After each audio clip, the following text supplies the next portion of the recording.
പറയാം, എവിടെ വെച്ച് കണ്ടാലും ഉണ്ടല്ലോ ഓട്ടിച്ചിട്ട് പോകണം, അടിച്ചോട്ടി ഒരു ഇതുമില്ലാതെ നിർത്തി പോകേണ്ട അവസ്ഥയിലോട്ട് എത്തി. ഞാനത് അടിച്ച്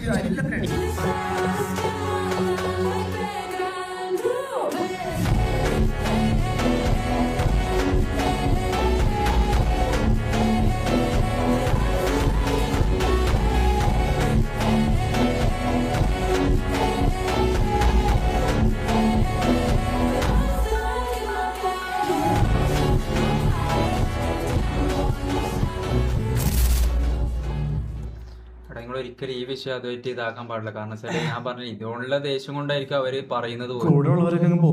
ബാക്കി നമുക്ക് അവര് ഗെയിമിലല്ലേ നമ്മളോട് പറഞ്ഞത്, അത് ഞാൻ ഗെയിമിൽ കൊടുത്തോളാം, അത് ഞാൻ ഗെയിമിൽ കൊടുത്തോളാം, അതിനുള്ള പരിപാടി ഞാൻ ചെയ്തു.